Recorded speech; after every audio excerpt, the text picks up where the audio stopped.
प्रथम स्कंद सॉरी द्वितीय स्कंद अध्याय प्रथम ईश अनुभूति का प्रथम सोपान। श्लोक संख्या 7। शब्दात अनुवाद एवं तात्पर्य कृष्ण कृपा मूर्ति श्री श्रीमद अभय चरणारविंद भक्तिवेदांत स्वामी प्रभुपाद द्वारा।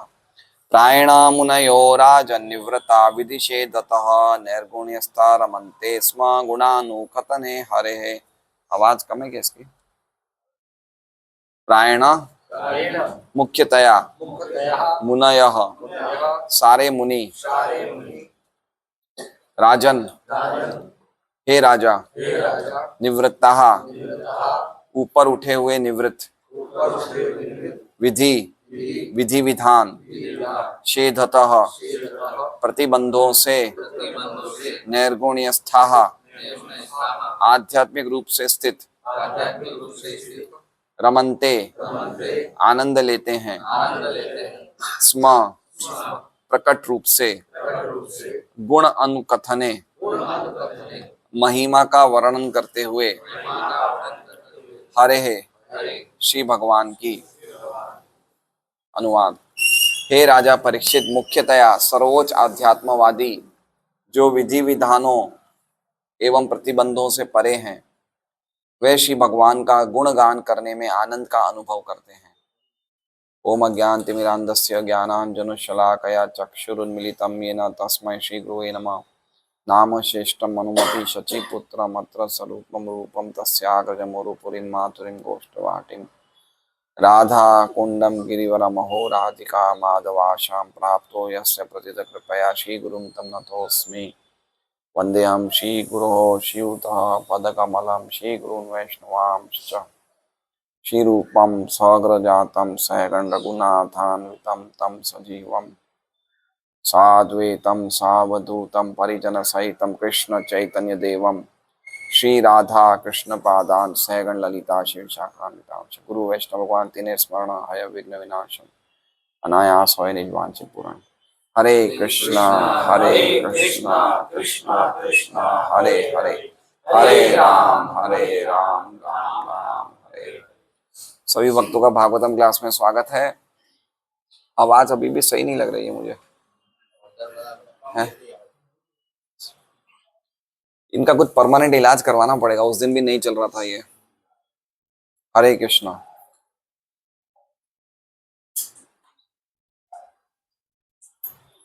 हरे कृष्णा हरे कृष्णा। सभी भक्तों का स्वागत है श्रीमद् भागवतम क्लास में। तो आज का जो श्लोक है, सभी श्लोक जब तक जो अभी हमने पढ़े 6 श्लोक इस चैप्टर में, सभी बहुत ही विशेष रूप से धर्म के सिद्धांतों को स्थापित करते हैं और हमें समझने की बहुत बड़ी आवश्यकता है कि ये हमारे जीवन में किस प्रकार से प्रभावित कर सकते हैं हमें। फर्स्ट कैंटो है यहाँ पे, ऊपर है। मनुष्य फर्स्ट कैंटो लाइए ना जरा। तो हमने देखा कि किस प्रकार परीक्षित महाराज ने सुखदेव गोस्वामी से कुछ प्रश्न पूछे थे। क्या प्रश्न पूछे थे? क्या प्रश्न पूछे थे? संसिद्धि क्या है, संसिद्धि क्या है और क्या कार्य करने से वो संसिद्धि प्राप्त होती है। विशेष रूप से मरणासन व्यक्ति को क्या कार्य करना चाहिए, ये 2 बार पूछा था। पहले ऋषियों से पूछा था, उसके बाद वापस सुखदेव गोस्वामी से पूछा था कि संसिद्धि क्या है। सिद्धि मतलब संपूर्ण सिद्धि, परफेक्शन क्या है और क्या कार्य करने से संसिद्धि प्राप्त होती है। पर्टिकुलरली जो व्यक्ति मरने वाला है उसे क्या करना चाहिए। तो हमने देखा कि कैसे दूसरे, थोड़ा सा रिवाइज कर लेते हैं हम पहले, क्योंकि हमारी थोड़ी सी रिवाइज करने से वापस पुनः स्मृति हो जाएगी। करना है रिवाइज या नहीं करना है? या आप लोग को सब कुछ पुराना याद है? आज वो नहीं है हंसुल प्रभु, हमारे रेगुलर स्टूडेंट है।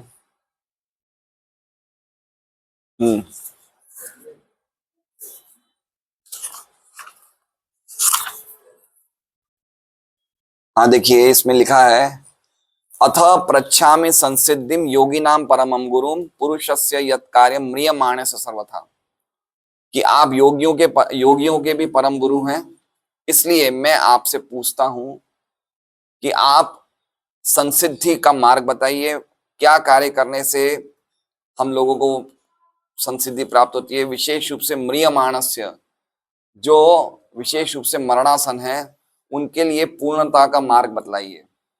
तो ये प्रश्न था। और फिर दूसरा प्रश्न क्या था, क्या सुनना चाहिए, क्या बोलना चाहिए, क्या करना चाहिए, क्या स्मरण करना चाहिए, क्या सेवा करनी चाहिए भजनीय, और क्या क्या नहीं करना चाहिए, वो सब भी बताइए। ये सब याद आ रहा है आपको? तो ये सब करने के बाद वो अध्याय पूरा हुआ था। और उसके दूसरे स्कंद में हमने शुरुआत में देखा, सबसे पहला जो श्लोक था वो सुखदेव गोस्वामी परीक्षित महाराज के प्रश्नों को बहुत ही अभिनंदन देते हैं, उनको बहुत ही साधुवाद देते हैं कि आपका जो प्रश्न है बहुत ही विशेष रूप से, ये प्रश्न बहुत ही विशेष प्रश्न है। ये प्रश्न ही अपने आप में, उन्होंने क्या कहा सुखदेव गोस्वामी ने, कि मेरे से क्या पूछ रहे हो, आपका प्रश्न ही अपने आप में बहुत बड़ा प्रश्न है, क्योंकि इनका संबंध कृष्ण कथा से है, और इसलिए ये सभी प्रकार के आत्म साक्षात्कार को प्राप्त लोगों के द्वारा सम्मत है, और इसका जो उत्तर है वो सभी लोगों के लिए परम कल्याणमयी है। तो पहला श्लोक क्या था? पहला श्लोक किसके लिए था? सुखदेव गोस्वामी ने परीक्षित महाराज के प्रश्न का कॉन्ग्रेचुलेशंस किए, साधुवाद किया, अभिनंदन किया। फिर दूसरा, तीसरा और चौथा श्लोक हमने पढ़ा था, तो उसमें परीक्षित महाराज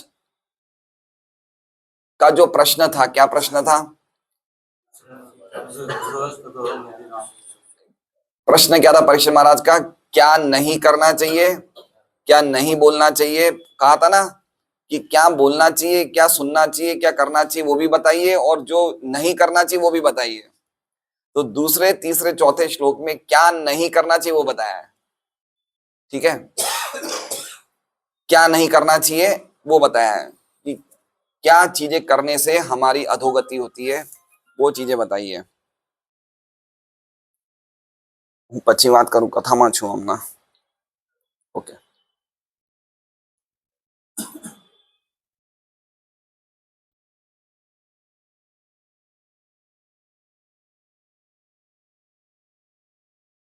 तो क्या नहीं करना चाहिए, तो सबसे पहला श्लोक है, दूसरा श्लोक, उसमें बताया क्या नहीं सुनना चाहिए। तीसरे श्लोक में बताया क्या नहीं करना चाहिए, और चौथे श्लोक में बताया क्या नहीं स्मरण करना चाहिए। ठीक है, तो क्या नहीं सुनना चाहिए तो क्या है? श्रोतव्यादिनी राजेंद्र नृणाम संति सहस्रश अपश्यताम आत्मतत्वम गृहेषु गृहमेदिनाम, कि जो ऐसी चीजें, जो व्यक्ति गृहमेधी, जो व्यक्ति भौतिक भौतिक विषयों पे चर्चा करते हैं, वो चीजें नहीं सुननी चाहिए। गृहमेधी मतलब समझ रहे हैं? गृहमेधी का अर्थ क्या होता है अमराराम जी? फालतू की बातें, मतलब जो गृहमेधी मतलब जिनकी बुद्धि खाली घर में ही लगी रहती है, उनसे जो उनके जो विषय की बातें होती है वो क्या होती है, वो सब भौतिक बातें होती है। तो ये सब चीजें नहीं सुनना चाहिए, है ना। न श्रोतव्यादिनी राजेन्द्रम निराम संति सहस्रश, इस प्रकार की जितनी विषय, कितने हैं? हजारों विषय हैं। किनके लिए है? अपश्यताम आत्म तत्वम, जो आत्म तत्व के प्रति जो जागरूक नहीं है, जो नहीं देख रहे हैं, उनके लिए है। कौन है वो? गृह मेधी नाम। तो ये बातें नहीं सुननी चाहिए। समझ रहे हैं बात को, है ना। देखिए बहुत ध्यान से सुनना चाहिए। पिछली बार आप फेल होते होते बच गए। सव्यसाची प्रभु ने इनसे पूछा कि भगवान से निराकार आता है, निराकार से भगवान आते हैं। तो इन्होंने बोला निराकार से भगवान आते हैं। तो इनको क्या है कि निराकार का अर्थ बराबर नहीं पता था। तो मुझे बड़ा आश्चर्य लगा, आज तो गए काम से। तो मैंने इन्हें कहा कि आप बताइए भगवान का रूप है या नहीं है? तो बोले ना, रूप तो है। फिर बताया कि निराकार का अर्थ क्या होता है, तो पास हो गए। तो कहने का तात्पर्य, बड़ा ध्यान से सुनना चाहिए सब बातें। तो ये नहीं सुनना चाहिए, भौतिक विषयों की बातें नहीं सुननी चाहिए। तीसरा श्लोक जो है उसमें बताया क्या नहीं करना चाहिए, है ना। तो क्या लिखा हुआ है, निद्रया रियते नक्तम व्यवायन च वावय दिवाचारते हया राजन कुटुंब भरणेन वा। निद्रया रियते नक्तम, जो व्यक्ति रात को नींद में बिगाड़ता है, रात नींद में बिगाड़ता है, निद्रया रियते नक्तम व्यवायन च वावय, या फिर मैथुन आदि यौन यौन सुख में रात बिगाड़ता है, और दिवा चारते हया राजन, और दिन में क्या करता है, अर्थ को उपार्जन करता है, किस लिए, कुटुंब भरणे नवा, कुटुंब के भरण करने में, अर्थ की वो करता है, धनुपार्जन करता है। तो ये कार्य क्या है, ये नहीं करना चाहिए। नहीं करना चाहिए मतलब जितनी आवश्यकता है उतना करें, लेकिन उसी में पूरा समय नहीं लगा दें। और तीसरे चौथे श्लोक में बताया क्या नहीं स्मरण करना चाहिए। क्या नहीं स्मरण करना चाहिए, देहापत्य कलत्रादिश आत्मसेन्निश असत्सपि तेषाम प्रमत्तो निधनम पश्यन अपि न पश्यति। तो जो व्यक्ति सोचता है कि ये मेरे जो शरीर है, मेरे शरीर से संबंधित जो भी मेरे ये देहपत्य बच्चे हैं, स्त्री हैं, और ये सब क्या है, ये सब मेरे आत्मसैन्यशु, ये सब मेरे क्या है, सैनिक है। ये आत्मसैन्यशु मतलब समझ रहे हैं, ये सब मेरे क्या है, सैनिक हैं, जो मुझे हमेशा बचा के रखेंगे। लेकिन ये कैसे हैं, असत्स्वपी, असत्स्वपी है मतलब गिरने वाले हैं ये। औपश्यताम आत्म प्रमत्ताम निधनम, क्या है, तेषाम प्रमत्तो निधनम पश्यन अपि न पश्यति। तो जो प्रमत्त है, प्रमत्त मतलब समझ रहे हैं, मत मतलब पागल, प्रमत्त मतलब पूरी तरह पागल। पश्यन अपि न पश्यति, वो देख रहा है कि हमारे परदादा दादा नहीं रहे तो मेरे ये सब रिश्तेदार भी कहाँ रहेंगे, मेरा शरीर भी नहीं रहेगा, लेकिन वो देखने के बाद भी नहीं देख रहा है। तो दूसरा तीसरा श्लोक, जो 3 श्लोक थे, वो बताया कि क्या नहीं सुनना चाहिए, क्या नहीं सोचना चाहिए, क्या नहीं बोलना चाहिए, क्या नहीं करना चाहिए, है ना। पर्टिकुलरली ये 3 श्लोकों में एक ग्रह मेदी का जीवन क्या है वो बताया है। ग्रह मेदी मतलब समझ रहे हैं, ग्रह मेदी मतलब हम लोग में जितने भी जो व्यक्ति हैं, यद्यपि हम अभी भक्ति में आ गए हैं, लेकिन अभी भी हमारे विचार ग्रह मेधी में ही लगे हुए हैं, ठीक है ना। जैसे मान लीजिए आज हम फुल फॉर्म में भक्ति में कर रहे हैं, लेकिन कल कुछ इमरजेंसी, कुछ बड़ा काम आ गया घर का, तो हम उसमें लग जाएंगे। तो दिमाग किस में लगा हुआ है, ग्रह मेदी। तो ग्रह मेदी की क्या एक्टिविटीज है वो बताइए 3 श्लोक में। कौन से 3 श्लोकों में, दूसरा, तीसरा, चौथा, क्या क्या एक्टिविटीज है वो। खाली भौतिक विषयों की बातें करता है, रात को पूरा सोता है, इंद्रिय सुख में जीवन बिताता है, दिन भर काम काम काम, पैसा ना। डाकोर में एक जगह है, डाकोर जी में, डाकोर जी गए हैं आप लोग, है ना। तो उसमें एक 4 रास्ते पे एक वो है, स्तंभ है, उस पर लिखा है, रात्रे निद्रा दिवसे काम क्यारे भत्सु सीताराम। ऐसे लिखा है, रात को नींद नींद, दिन में काम, कब भजूंगा सीताराम। तो ये गृह मेदी के कार्य, दिन भर खूब काम, पैसा कमाना, रात को इंद्र तृप्ति और सोना। तो ये भी रिकमेंडेड नहीं है। और तीसरा क्या है, अपने परिवार वालों में ही मस्त रहना, उनको ही समझना कि भाई ये सब रहेंगे तो मैं रहूंगा, कोई दिक्कत नहीं है।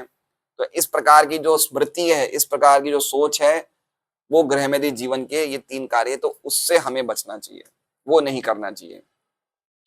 5वें श्लोक में बताया क्या करना चाहिए, क्या सुनना चाहिए, क्या बोलना चाहिए, क्या स्मरण करना। ये कौन से श्लोक में बताया, 5वें, हाँ 5वें श्लोक में, तस्मात् भारत सर्वात्मा भगवान ईश्वरो हरि श्रोतव्य कीर्तितव्यश्च स्मर्तव्यश्च छता भयम।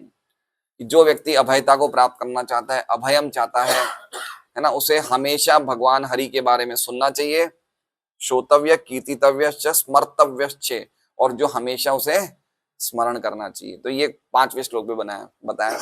6ठा श्लोक जो हमने पिछली बार लिया था, वो कौन से प्रश्न का उत्तर है, वो परीक्षित महाराज का वो प्रश्न का उत्तर है जो अभी हमने किया। वो पहले स्कंद के 19वें अध्याय का 37वें प्रश्न का उत्तर है। क्या प्रश्न का उत्तर है, क्या प्रश्न है, अतः पृच्छामि संसिद्धिम योगी नाम परमम गुरु, कि हे आप तो योगी परम, संसिद्धि का मार्ग बताइए, पूर्णता का मार्ग बताइए, संसिद्धि क्या है। तो वो कौन से श्लोक में बताया? 6ठे श्लोक में, जो पूजनीय सव्यसाची प्रभु ने बताया। क्या श्लोक था वो?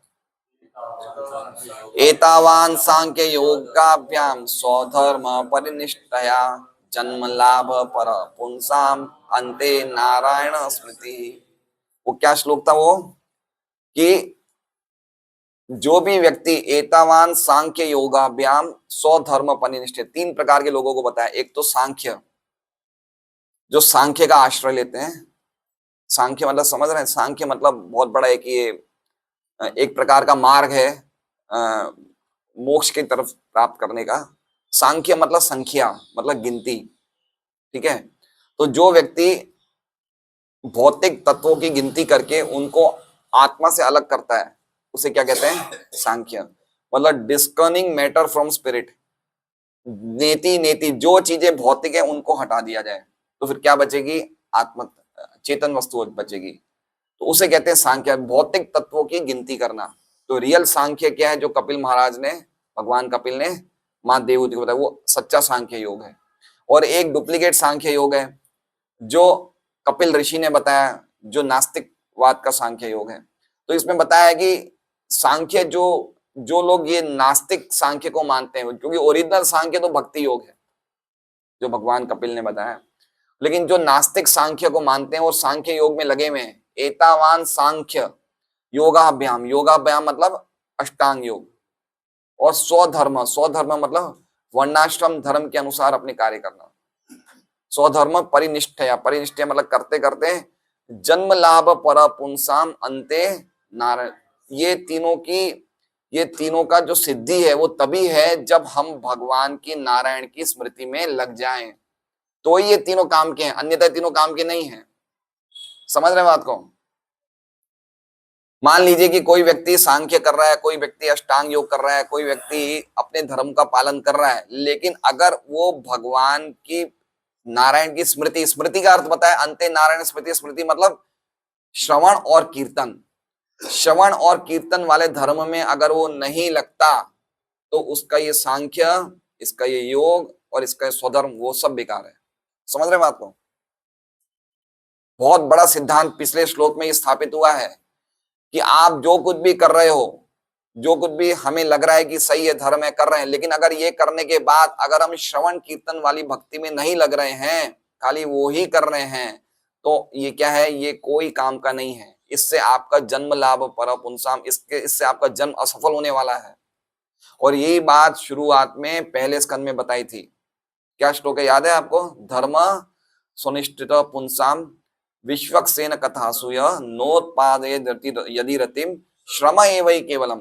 कि आप धर्म का पालन कर रहे हो, लेकिन आपको भगवान विश्वक्सेन की कथाओं में कोई रति नहीं है, तो क्या कर रहे हो आप? श्रम एवं केवलम। इसका मतलब ये हुआ कि खाली वो चीजों को पालन करने से आपको भगवान की भक्ति नहीं मिलने वाली है। तो ये इतना बड़ा धर्म की स्थापना करिए पिछले श्लोक में कि खाली असली धर्म क्या है? कृष्ण भावनामृत को जगाने वाला धर्म ही असली धर्म है। क्या है वो? हरे कृष्णा कृष्णा कृष्णा हरे हरे, हरे राम राम राम। समझ रहे हैं बात को? पॉइंट समझ रहे हैं? गीता जी में भगवान आखिर में कहां बंद करते हैं? सर्वधर्मान परित्यज्य, सभी धर्मों का परित्याग करके एकमात्र मेरी शरण में आओ। तो असली धर्म क्या हुआ? भगवान की भक्ति ही असली धर्म है। समझ गए बात? उसमें कोई डाउट नहीं है। आप भक्ति के अलावा कोई भी चीज कर लोगे, उससे आपको भक्ति प्राप्त नहीं होने वाली है। कोई गरीब को कंबल उड़ा दी, किसी को भूखे को रोटी खिला दी, इससे ये कोई भी कार्य भक्ति आपको दिलाने वाला नहीं है। भक्ति क्या है? अहेतु की अप्रतिहता। अहेतु की मतलब भक्ति का कारण और कोई दूसरा काम नहीं है, भक्ति का कारण भक्ति ही है। भक्ति से ही भक्ति मिलेगी। तो भक्तिमय जो कर्म है, जो नवविधा भक्ति है, पर्टिकुलरली जो श्रवण और कीर्तन है, उसी से ही भक्ति मिलेगी और कोई कार्य से भक्ति नहीं मिलेगी। तो अल्टीमेटली इसमें बताया पिछले श्लोक में कि जो व्यक्ति को अगर अपना कर्मी है, ज्ञानी है, योगी है ना, तीन चीज, तीन में हो गया। एक ज्ञानी हो गया, सांख्य योग वाला क्या हो गया? ज्ञानी हो गया। अष्टांग योग वाला क्या हो गया? योगी हो गया। स्वधर्म वाला क्या हो गया? कर्मी हो गया। ये लोग तभी सफल है कि ये भक्ति में आ जाए तो ही सफल है। अन्यथा असफल हैं ये लोग। ये श्लोक ये सिद्धांत पिछले श्लोक में स्थापित किया, इतना बड़ा सिद्धांत पिछले श्लोक में स्थापित कर दिया सुखदेव गोस्वामी ने। अब देखिए ये क्या सत्यनारायण भगवान की कथा नहीं है, समझ रहे हो बात को? सत्यनारायण भगवान कथा मतलब समझ रहे हैं, कथा मतलब हम भागवत क्लास में आए और हमने कथा सुनी, चलो चले गए, प्रसाद लिया, ये कथा नहीं। कथा तो है ही, कृष्ण कथा है, लेकिन ये धर्म के बहुत ही सूक्ष्म सिद्धांतों की चर्चा हो रही है। ये हमारे लाइफ को मोल्ड करने वाले धर्म के सिद्धांत की बातों की चर्चा हो रही है। ये कोई सुखदेव गोस्वामी ऐसे ही कुछ अपने मन से बोल नहीं रहे, उनके सामने ऐसे ऐसे ऋषि हैं जिनकी किसी की उम्र हजारों साल है, किनकी उम्र लाखों साल है, तो कोई भी इस प्रकार की बातें नहीं बोल सकते। नारद जी बैठे हैं, वेद व्यास जी बैठे हैं, परशुराम जी बैठे हैं, कोई सामान्य व्यक्ति नहीं बैठे हैं। तो सुखदेव गोस्वामी जो बोल रहे हैं इतने बड़े बड़े मुनियों के सामने, तो जो बिल्कुल परफेक्ट चीज है वो बोल रहे हैं। अगर कुछ भी गड़बड़ बोलेंगे तो कोई ना कोई बोल देगा, समझ रहे हैं? तो ये कितना बड़ा धर्म बता रहे हैं कि अल्टीमेट धर्म क्या है। अल्टीमेट धर्म क्या है? भगवान का नाम संकीर्तन वाली जो भक्ति कर कार्य है वो ही अल्टीमेट धर्म है, क्योंकि उससे ही हमारा प्रेम जागृत होने वाला। बाकी जो कुछ भी कर रहे हैं, चाहे हम परिवार चला रहे हैं, चाहे हम दुकान चला रहे हैं, चाहे हम नौकरी करने वाले हैं, उससे कुछ नहीं मिलने वाला। वो तभी सफल है कि अगर आप वो करते करते भक्ति में लग जाओ तो ही सफल है, तो जीरो है वो सब। बहुत बहुत बड़ी बात बताइए ये।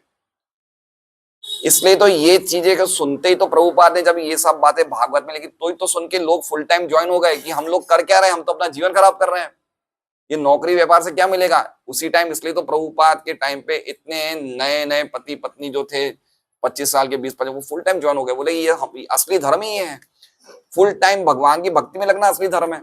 हम जो कर रहे हैं उससे भक्ति थोड़ी मिलने वाली है। कितनी बड़ी बात बोल रहे हैं ये।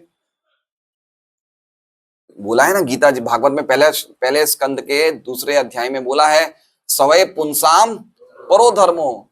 ये तो भक्ति, जो भक्ति भगवान अधोक्षज के प्रति जो भक्ति उत्पन्न करने वाले वो ही परम धर्म है। तो परम धर्म क्या हुआ? भगवान का नाम संकीर्तन, भागवत पाठ करना, जो भागवत मार्ग की शिक्षा है। जैसे प्रभु जी ने पिछली बार बताई, 3 मार्ग में बता दिया, एक वैदिक मार्ग, एक भागवत मार्ग, एक पंचरात्रिक मार्ग। ये तीनों से जीवन को कृष्णमय बनाना ही हमारा असली धर्म है। और अगर हम वो नहीं कर रहे हैं तो फिर वो श्रम एव ही केवलम, वो खाली फालतू की चीजें हैं, बस हमने खाली वेस्ट कर दिया और कुछ नहीं है, उससे कुछ नहीं मिलने वाला है। पुनरपि पुनरम पुनरपि जननम पुनरपि मरणम, यही मिलने वाला, और कुछ नहीं मिलने वाला है। तो यहां तक हम आए, वहां समझ में आ गया अब आपको? ठीक है, कुछ डाउट्स है तो पूछ सकते हैं आप लोग। शरीर और आत्मा को संख्या के द्वारा अलग अलग करना है ना। सांख्य मतलब संख्या। जैसे सांख्य योग के अनुसार 24 भौतिक तत्व हैं, तो उनको गिनती करके उनको आत्मा से अलग करना, उसे कहते हैं सांख्य योग। ठीक है, तो हम आगे बढ़ते हैं। आज का श्लोक देखिए।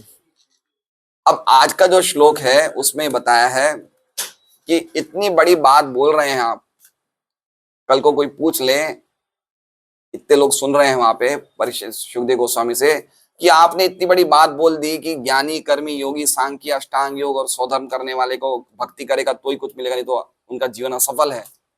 इसका प्रमाण क्या है? इसका प्रमाण, जैसे मान लीजिए कि हम ये धर्मवसल प्रभु की सोसाइटी में गए भागवतम डिस्ट्रीब्यूट करने, हमने इनको कहा आप भागवतम लीजिए, तो ये क्या कहेंगे, इस बिल्डिंग में किसी और ने लिया है क्या? आप कह रहे हो इतना अच्छा करते, किसी ने लिया है क्या? तो हम बताएंगे 2-3 जनों, तो इनको लगेगा हाँ भाई इन्होंने लिया है ना, तो सही है। जैसे हम किसी को बोलते हैं ना डिस्ट्रीब्यूशन में कि नरेंद्र मोदी भी गीता बांटा था, है ना, वो प्राइम मिनिस्टर होना, तो देखो नरेंद्र मोदी ने भी ये काम किया था, इसलिए हम कर रहे हैं। भाई सबसे बड़ा व्यक्ति कुछ काम करता है तो हम कर रहे हैं ना उस चीज को। तो उसी प्रकार से पिछले श्लोक का प्रमाण मांगा जाए कि भाई ये काम जो आप बता रहे हैं कि सब कुछ अल्टीमेटली सब कुछ जो असली कार्य वो भक्ति है, इसका प्रमाण क्या है? तो ये श्लोक में सुखदेव गोस्वामी क्या बता रहे हैं? प्रमाण बता रहे हैं, क्या एविडेंस है ना। लगता है नहीं लगता है? अच्छा मान लीजिए कि अगर कोई बहुत धनी व्यक्ति भक्ति में लग जाए, जैसे अदानी अंबानी जैसे 16 माला कर रहे हैं मंगल आरती में, तो हम किसको बोल सकते हैं ना कि देखो इतना बड़ा व्यक्ति भक्ति कर रहा है, तुम क्यों नहीं कर रहे हैं? तो आपने बात बोली कि सांख्य योग और स्वधर्म का असली जीवन फल तभी है जब वो भक्ति में लगेगा, नहीं तो वो बेकार है वो। तो इसका प्रमाण क्या, कुछ तो बताओ, ऐसा किसी ने किया है क्या पहले? किसी ने ऐसा किया है पहले? तो ये प्रमाण बता रहे हैं ये श्लोक। क्या बता रहे हैं? आप लोग समझ रहे हैं जो मैं बोलना चाहता हूं? ये श्लोक प्रमाण बता रहा है, एविडेंस बता रहा है। क्या कह रहे हैं? प्रायण मुनयो राजन। प्रायण मतलब प्रायः, प्राय मतलब एक तरह से समझा जाए ज्यादातर, प्राय मतलब जनरली देखा जाए या ज्यादा संख्या में देखा जाए। मुनयो राजन, जितने भी मुनि हैं, प्राय जो मुनि हैं, राजन मतलब परीक्षित महाराज कह रहे हैं, जो निवृत्ता विधि नेशन विधि शेदता, जो निवृत्त हो चुके। किससे निवृत्त हो चुके? विधि और निषेध की मर्यादा से। विधि मतलब समझ रहे हैं? देखिए, शास्त्रों में दो चीजें बताई गई है, एक तो है विधि, एक है निषेध। विधि मतलब, विधि मतलब क्या होता है कबीर प्रभु? विधि का मतलब क्या होता है? विधि विधान होता है, एक नाम होता है विधि। विधि मतलब क्या करना चाहिए। विजय जी आगे आइए, बड़े टिप टॉप बन गए, जन्मदिन है क्या आज आपका?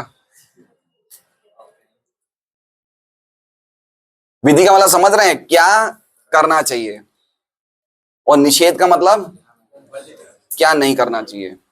तो ये शास्त्रों में दो चीजें बताई है हमारे लिए, क्या करना चाहिए, क्या नहीं करना चाहिए। इसे बोलते हैं विधि और एक बोलते हैं निषेध, है ना। क्यों बोल, शास्त्रों में हमारे लिए नियम क्यों हैं? जिससे कि हम अपनी चेतना को ऊपर उठा लें, है ना। अभी हमारी चेतना क्या, पशु चेतना है या फिर देहात्म चेतना है। तो कैसे हमारी चेतना ऊपर उठे जिससे कि हम दिव्य चेतना को प्राप्त करें या कृष्ण चेतना को प्राप्त करें, उसके लिए कुछ विधि है और कुछ निषेध है। कुछ चीजें करनी चाहिए, कुछ चीजें नहीं करनी चाहिए। अब ये बताया कि कुछ ऐसे ज्यादातर जो मुनि हैं, प्रायण मुनि मतलब ज्यादातर जो ऐसे प्रकार के मुनि हैं, मुनि मतलब अध्यात्मवादी हैं, वो निवृत्त हो चुके। किससे निवृत्त हो चुके? निवृत्त मतलब समझ रहे हैं, रिटायर हो चुके। किससे? विधि से और निषेध से। मतलब अब उनपे विधि और निषेध की मर्यादा लागू नहीं पड़ती है। समझ रहे बात को? जैसे मान लीजिए कि रंजीत अभी कॉलेज में फर्स्ट ईयर में है। अब इसने फर्स्ट ईयर को पास करके सेकंड ईयर में एंटर हो गया है, कॉमर्स किया है इसने। तो अब इसके लिए फर्स्ट ईयर की बुक क्या हो गई? निवृत्ता। अब उसको मुझे कोई जरूरत नहीं है। अब फर्स्ट ईयर की बुक्स को या 12वीं की बुक्स को वो पीछे मुड़ के भी नहीं देखेगा, इतनी दूर भगा देगा ये इसके जीवन से, बोले मुझे दुख देखना ही नहीं है। तो निवृत्त मतलब समझ रहे हैं, जो चीज से अब हम ऊपर उठ गए, है ना। ऊपर उठ गए मतलब समझ रहे हैं। जैसे मान लीजिए कि अभी कोई दीक्षा ले रहा है ना, तो आईडीसी कोर्स करना पड़ता है। अब आईडीसी कोर्स करने के बाद वो वापस चाहेगा क्या करे? नहीं, अब हमें हमें जरूरत नहीं है। तो कुछ ऐसे आध्यात्मवादी मुनि हैं, प्रायण मतलब ज्यादातर ऐसे आध्यात्मवादी मुनि हैं जो इससे ऊपर उठ गए विधि और निषेध से। मतलब वो ऑलरेडी दिव्य चेतना को प्राप्त कर चुके हैं। इनको कह सकते हैं परमहंस स्टेज। कौन सी स्टेज? परमहंस, परमहंस अवस्था। अब वो ऐसी अवस्था को प्राप्त कर चुके हैं कि उनपे कोई नियम, क्या करना चाहिए क्या नहीं करना चाहिए, वो लागू, वो यद्यपि पालन करते हैं फिर भी, लेकिन उनपे लागू नहीं पड़ता है। अब जैसे मान लीजिए सुखदेव गोस्वामी को आप बोले कि 4 नियम का पालन करो, तो ये हमारा पागलपन है। समझ रहे बात को? या आप धोती पहनो, आप ऐसे क्यों घूम रहे हो, हम नहीं बोल सकते। वो परमहंस अवस्था में है, ठीक है। उनको ये चीजों का कोई आवश्यकता नहीं है, वो ऑलरेडी इससे ऊपर उठ चुके हैं। तो जो व्यक्ति, राजन, हे परीक्षित महाराज, जो व्यक्ति, जो मुनि, ज्यादातर प्रायण मतलब ज्यादातर ऐसे मुनि जो विधि और निषेध की मर्यादाओं से ऊपर आ चुके हैं, निवृत्त हो चुके हैं। कैसे निवृत्त हो गए? निर्गुणीयस्था रमन, निर्गुणीयस्था, निर्गुणता में स्थित हो गए। निर्गुणीय मतलब समझ रहे हैं, गुणों से ऊपर। प्रकृति के 3 गुण हैं, सतोगुण, रजोगुण, तमोगुण। मतलब प्रकृति के 3 गुणों का प्रभाव अब उनके चित्त पर पड़ना बंद हो गया। इसे बोलते हैं निर्गुणीय स्थिति।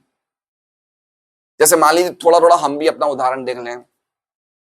जैसे मान लीजिए कि अभी राज विद्या प्रभु के घर के पास कोई वो क्या कहते हैं, कोई नया होटल खुला है या कोई थिएटर सिनेमा है। अब इनको, इनके चित्त पे कोई भी प्रभाव नहीं करेगा कि मुझे वहां जाना है, समझ रहे हैं?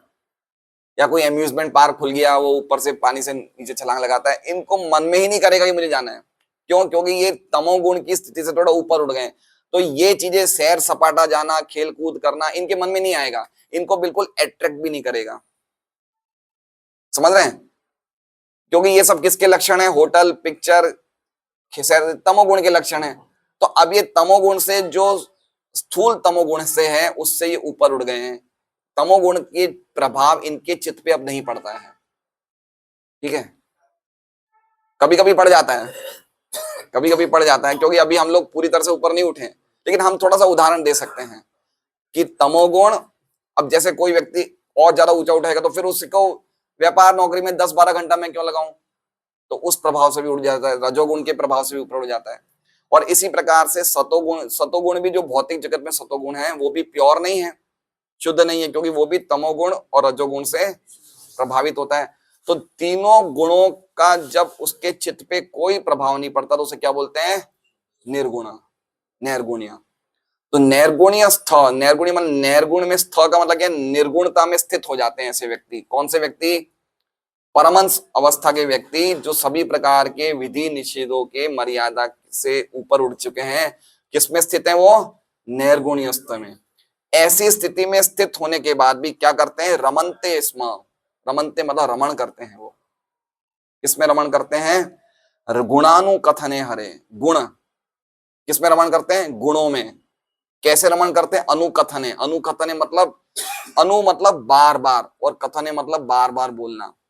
किसके बारे में? हरे है, भगवान हरि के बारे में। समझ रहे हैं बात को? पहली लाइन में क्या लिखा है? दूसरी लाइन में पहला शब्द क्या है? नैर्गुण्य। वो किसी भी गुण से, भौतिक जगत के किसी भी गुण से अट्रैक्ट नहीं होते। और बाद में वापस क्या लिखा है? गुणानुकथन, अरे वो हरि के गुण से अट्रैक्ट हो जाते हैं। कोई भी दुनिया का गुण उनको अट्रैक्ट नहीं कर सकता, वो निर्गुणता में स्थित है, लेकिन फिर भी वो किसके गुणों से अट्रैक्ट हो जाते हैं? हरि के गुण से। इसका मतलब हरि कौन हुए? निर्गुण है। हरि के कोई भी गुण, भगवान के कोई भी गुण भौतिक नहीं है, प्राकृतिक नहीं है, सभी के सभी गुण दिव्य हैं। तो ये एक उदाहरण दिया है कि मैं जो बोल रहा हूं, मेरी बात पे नहीं मानना है तो ऐसे बहुत से मुनि हैं इस जगत में जो सब कुछ त्याग देते हैं, लेकिन उसके बाद भी भगवान के नाम संकीर्तन को नहीं त्याग पाते। तो इसलिए बोल रहे हैं राजन। राजन मतलब आपको भी तो अनुभूति होगी ना, आप भी तो देखते हो, पूरी दुनिया घूमते हो। और फिर क्या लिखा है? स्म, स्म का अर्थ बता रहे हैं कि मैं ये नई बात नहीं बोल रहा हूं, ये बात प्रसिद्ध है, ये बात प्रकट है, ये बात सिद्ध है। मैं कोई नई बात नहीं बोल रहा, ये देखी गई है कि ऐसे ऐसे बड़े बड़े मुनिगण भी जो सब कुछ छोड़ देते हैं, वो भगवान के दिव्य कथाओं में नहीं, उनको नहीं छोड़ते, और छोड़ते भी नहीं। क्या करते हैं? रमण करते हैं। रमण मतलब समझ रहे हैं? रमण रेती में, हम रेती में क्या करते हैं? रमण रेती में जाते हैं तो लोटपोट होते हैं, रेती गिरा, करते नहीं करते हम हरकतें, है ना? वो तो हम खाली बता रहे हैं, ऐसे ही कर रहे हैं 2 घंटा हम तो। लेकिन ये सचमुच क्या करते हैं? ये रमण करते हैं। रमण मतलब उसमें डुबकियां लगाते हैं। समझ रहे हैं बात को? मतलब इतना, ये हम लोग हरे कृष्णा महामंत्र कैसे कर रहे हैं? हम लोग रूटीन से कर रहे हैं, हम रमण नहीं कर रहे हैं। हम क्या कर रहे हैं? रूटीन है। हम अभी मान लीजिए अगर हम सुबह आज लेट उठे तो अब दोपहर को हम माला करेंगे, मन लगेगा क्या? लेकिन फिर भी हम माला को पूरी करेंगे। क्यों? क्योंकि ये हमारा रूटीन है। अभी रमण नहीं कर रहे हैं हम। रमण का मतलब समझ रहे हैं? रूप गोस्वामी बोल रहे हैं मेरी 1000 जीभ क्यों नहीं है, मेरे लाख कान क्यों नहीं है, उसे कहते हैं रमण करना। समझ रहे हैं बात को? प्रद्युम्न मिश्र चैतन्य महाप्रभु के पास आते हैं, बोले मुझे कृष्ण कथा सुना, कृष्ण कथा सुनाइए। बोले कृष्ण कथा सुनना तो रामानंद राय के पास जाओ। रामानंद राय के पास कृष्ण कथा सुनाने जाते हैं। रामानंद राय सुबह कृष्ण कथा चालू करते हैं सुनाना, शाम कब हो जाती है पता ही नहीं चलता है। फिर उनके सर्वेंट बोलता है अरे भैया सूर्यास्त हो गया, बंद करो। तो पता चलता है सूर्यास्त हो गया। इसे क्या बोलते हैं? रमण करना, है ना? वक्रेश्वर पंडित 3 दिन तक नाचते हैं नाम संकीर्तन में, 72 घंटे तक नाम संकीर्तन में नाचते हैं। अब ये क्या बता रहे? प्रमाण बता रहे कि ऐसे ऐसे ऋषि, इन्होंने क्या किया? भक्ति करते करते ऑटोमेटिकली कब ये रमण करने लगे। इसलिए आप ध्यान रखिए, भक्ति का अभ्यास करते करते कभी हमारा मन लग सकता है। ऐसा नहीं समझना है कि आज नहीं लगा तो कल नहीं लगेगा, ऐसा नहीं होता है। समझ रहे बात को? कभी कभी हमें मायूसी होती है कि भाई हम इतने साल से कर रहे हैं, अभी मन क्यों नहीं लग रहा है, लेकिन जब लगेगा तो पता नहीं चलेगा, कभी भी हो सकता है। इसलिए लगे रहना चाहिए, अभ्यास में लगे रहना चाहिए, क्योंकि ये ही साधन है और ये ही साध्य है। बाकी सांख्य, योग और स्वधर्म में साध्य और साधन अलग अलग है। आप सांख्य, योग और स्वधर्म निभा रहे हो, उसका साध्य वो नहीं है, लेकिन इसमें भगवान के नामों का जप करना, भगवान की कथा सुनना, यही अभी भी साधन है। और यही बाद में क्या बन जाएंगे, यही अब इसमें हम रमण करेंगे। रमण करेंगे नहीं, अभी हमें रमण करना है, अभी हमें दूसरों की निंदा करने में रमण आता है हमें। अरे क्या मजा आ रहा है ना? किसी के बारे में सुनना है, कितना वो कैसा है, कितना अच्छा लगता है, और सुनाओ और सुनाओ। तो अभी हम रमण किसमें कर रहे हैं, वो अभी हमें रमण इसमें करना है। तो ये रमण कब करेंगे, जब ये हम लोग इसी को अपनी हैबिट बना देंगे, जीवन भर यही करेंगे तो रमण कर पाएंगे। ऐसा नहीं है सांख्य योग कर्म करने के बाद हम लोग वो ये नहीं कर पाएंगे, वो तो इसी में लगना पड़ेगा तो ही रमण कर पाएंगे। तो ये श्लोक का अर्थ है, समझ रहे हैं बात को? आप समझ गए? प्रमाण पता है कैसे, किस प्रकार से प्रमाण दिया? देखिए हम श्रीधरी टीका समझ रहे हैं, बहुत सुंदर श्रीधर स्वामी बता रहे हैं। नारायण स्मृति में सत्पुरुषों के आचरण को कहकर उसकी प्रामाणिकता का प्रतिपादन प्रायण इस श्लोक से किया है। समझ रहे हैं बात को? कल पिछला श्लोक किससे पूरा हुआ था? अंते नारायण स्मृति, ठीक है। अब नारायण स्मृति कौन कर रहा है? ऐसे सत्पुरुष के आचरण को बताया जा रहा है। सत्पुरुष मतलब समझ रहे हैं, सत्पुरुष मतलब जो महानुभाव हैं, जो परमहंस है, उनके आचरण को बताया जा रहा है श्लोक में, कि उसके आचरण, वो उनका आचरण ही प्रमाण है। जो मैंने कहा पिछला श्लोक, तो ये श्लोक में जो मैं सत्पुरुषों का आचरण बोल रहा हूं, वो ही प्रमाण है जो मैंने बात पिछले श्लोक में बोली। समझ रहे हैं बात को? या दिमाग में घुस रहा है या नहीं घुस रहा है? ये सत्पुरुषों का आचरण कैसा है? वो तीनों गुणों से ऊपर है, ठीक है, निर्गुणीय में स्थित है और विधि निषेधों के नियमों से ऊपर हैं। ये सब ऊपर होने के बाद भी भगवान की कथाओं में वो रमण करते हैं, सत्पुरुषों का आचरण है। तो उसका प्रमाण देते हुए ये प्रायण वाला श्लोक बोल रहे हैं, ऐसा श्रीधर स्वामी कह रहे हैं। विधि शास्त्र तथा निषेध शास्त्र की मर्यादा से ऊपर उठे हुए तथा ब्रह्म में स्थित रहने वाले मुनिगण भी प्राय परमात्मा के अनंत तथा दिव्य गुणों के वर्णन में ही रमे रहते हैं। रमे का मतलब समझ रहे हैं? रमना है ना, बच्चा रमत, रमत के लिए गुजराती में रमे छे, बच्चा 5-6 घंटा खेलेगा, उसे सूद बूद ही नहीं कि मुझे वापस घर पे जाना है, हाथ मुंह धोना है, पढ़ाई करना है, वो उसमें रमण कर रहा है ना। तो परमात्मा के अनंत गुणों में रमण करते हैं। भगवान के कितने गुण हैं? अनंत गुण हैं, कोई गिन सकता है? और एक गुण कैसा है? एक गुण को भी गिनाना अनंत है। गुण भी अनंत है और एक एक गुण भी अनंत है, उनको भी पूरी तरह हम डिस्क्राइब नहीं कर सकते। तो उन्हीं में रमण करते हैं। क्या क्या जबरदस्त उदाहरण दे रहे। भागवत, एक्चुअली में भागवत तो भागवत ही है। हम इस तरह से समझेंगे तो हम थोड़ा प्रयास हो सकता है कि हम थोड़ा अपना मन लगाए कि क्या धर्म का सिद्धांत है कि हम लोग कर रहे हैं अल्टीमेटली, तो कर क्यों रहे हैं हम ये सब चीजों से भगवान में कहां मन लगने वाला है ना। आप देख नहीं रहे इतने सारे मुनि लोग सब फुल टाइम पूरी तरह भगवान का, कैसे कैसे मुनि हैं जो पूरे टाइम भगवान का नाम ले रहे हैं। हमारे सामने एक वो गुड़ाकेश प्रभु 128 जप ले रहे हैं, है ना। अब वो उनको कुछ तो आनंद आता होगा, रूटीन से कर रहे हैं, बताइए, इतने सालों से कर रहे हैं, 128 माला, 2 लाख नाम ले रहे हैं, कुछ आनंद आ रहा है? रमण कर रहे हैं या रूटीन कर रहे हैं? प्रभुपाद सुबह 1 बजे उठ के 6 बजे तक भागवत पे टीका लिखते हैं, रूटीन कर रहे हैं, रमण कर रहे हैं? रमण कर रहे हैं। हमारे महाराज और एक दिन यहाँ रहते हैं, एक दिन वहां रहते हैं, पलंग पे लेटे लेटे सत्संग, रूटीन है, रमण है। तो इनका सत्पुरुष का आचरण हमें नहीं दिख रहा है, नहीं दिख रहा है हमें आचरण। तो फिर ये क्या कर रहे हैं? ये वो हमें करना है, वो क्या कर रहे हैं? ये वही हमें करना है। महापुरुष गता सपंता, वो हमें एक मार्ग बता रहे हैं, है ना। धर्म का मार्ग तो महाजन ही बताएगा, वो खुद आचरण कर रहे हैं कि भाई ऐसा जीवन जियो आप। तो आपको वास्तव में अगर असली रमण करना है भगवान की भक्ति में, तो ऐसा जीवन जियो। यही तो भागवत है ना। इसलिए तो हमें समझना चाहिए कि भागवत की शिक्षाओं को अपनाना जीवन में वो बहुत बड़ा हमारे लिए एक चैलेंज है, लेकिन हमें करना चाहिए। आगे कह रहे हैं, स्म पद के द्वारा इस अर्थ की प्रसिद्धि को सूचित किया गया। स्म पद समझे, मतलब ये प्रसिद्ध बात है ऐसा नहीं, आप लोग ऐसा मत समझो कि मैं पहली बार बोल रहा हूँ। किसके लिए बोल रहे हैं? सुखदेव गोस्वामी, कि भाई मैं पहली बार बोल रहा हूँ, ऐसा नहीं है। देखा गया, ये प्रसिद्ध बात है, प्रकट बात है कि ऐसे ऐसे बड़े बड़े मुनि भी भगवान की कथाओं में रमण करते हैं। अब आगे क्या कह रहे हैं? निर्गुणीय स्था रमनते स्म। इसके द्वारा ये सूचित किया गया कि निर्गुणीय पद के द्वारा पर ब्रह्म में गुणों के अत्यंता भाव के प्रतिपादन में तात्पर्य न होकर परमात्मा में प्राकृतिक गुणों का ही अभाव अभिप्रेत है। अन्यथा भगवान के गुणों के वर्णन का प्रसंग कैसे हो सकता है? समझ रहे हैं बात को? देखिए, एक तरफ उन्होंने सब कुछ छोड़ दिया, निर्गुण हो गए, ठीक है। निर्गुण मतलब कोई भी प्रकृति के 3 गुण वाली क्वालिटी से वो अट्रैक्ट नहीं होते हैं। समझ रहे हैं? जैसे रजोगुण, तमोगुण और सतोगुण। रजोगुण से क्या निकलता है? कुछ चीजें बनाने का, प्रोड्यूस करने की इच्छा। तमोगुण से क्या निकलता है? जितने इलेक्ट्रिकल गैजेट्स हैं, गाड़ी है, बंगला है, जितनी भी प्रगति जो चल रही है, मेट्रोस वेट्रोस, ये क्या है? ये तमोगुण का प्राकट्य है ना। इन सब से जो पूरी तरह से कोई भी प्रकार का जिनका अटैचमेंट नहीं है, उसे बोलते हैं निर्गुण, ठीक है। अब साथ साथ में किससे अटैच हो रहे हैं? भगवान के गुणों से। तो भगवान के जो गुण हुए वो कौन से हैं? वो ये प्राकृत गुण नहीं है। तो अट्रैक्ट कैसे होते हैं? अगर भगवान के गुण प्राकृत होते तो अट्रैक्ट कैसे होते वो लोग? नहीं होते ना। जैसे सुखदेव गोस्वामी तो घर छोड़ के जा रहे थे, वो तो सीधा निकल के बाहर निकल गए, लेकिन जब भागवत की श्लोक सुने, कौन सा श्लोक था?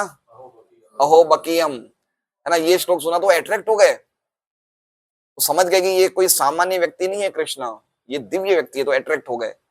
तो जो व्यक्ति भौतिक जगत के गुणों से अट्रैक्ट नहीं हो रहे, भगवान के गुणों से अट्रैक्ट हो गए, इसका मतलब भगवान के गुण प्राकृत नहीं है, ये अप्राकृत है। आत्मा रामश्च मुनयो निर्ग्रंथाय उपक्रम कुर्वन्ति अहेतुकीं भक्तिम इत्तम भूत गुणो हरि। भगवान हरि के ऐसे गुण है। हरि इसमें नाम है ना, हरे।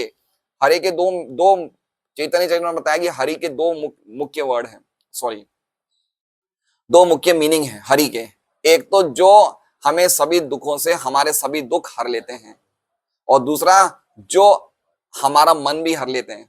मतलब हाँ, मन हर के हमें अपनी तरफ आकर्षित कर लेते हैं। तो हरि के दो गुण में, दो बहुत नाम है, बहुत अर्थ हैं, लेकिन दो अर्थ मेन है। कौन से दो अर्थ मेन है जगत प्रभु हरि के? एक तो हमारा मन हर लेते हैं, और दूसरा, और हमारे सब दुख भी हर लेते हैं।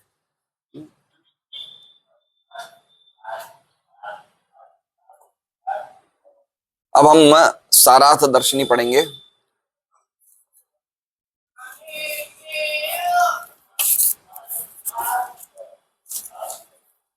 मैं तो कुछ समझा पा रहा हूँ, ढंग से नहीं समझा रहा हूँ, मुझे डाउट है, लेकिन आप लोग समझ पा रहे हैं, समझ रहे हैं, मुझे नहीं पता, लेकिन मैं तो प्रयास कर रहा हूँ अच्छी तरह समझाने का।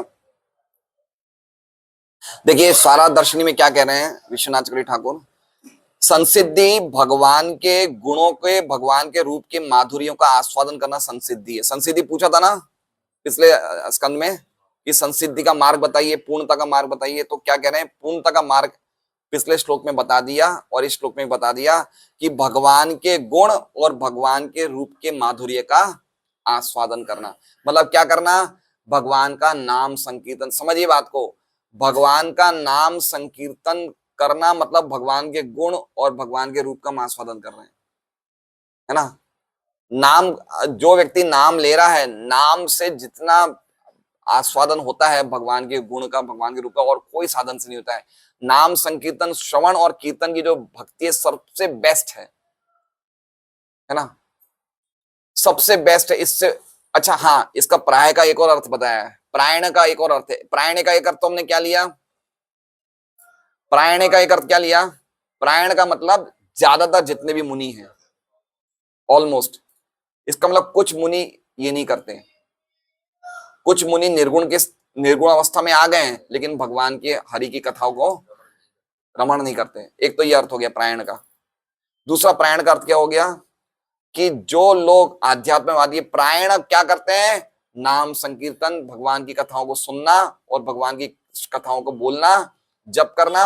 कभी कभार वो लोग पूजा भी करते हैं, आरती भी करते हैं, लेकिन ज्यादा वो क्या करते हैं? श्रवण और कीर्तन।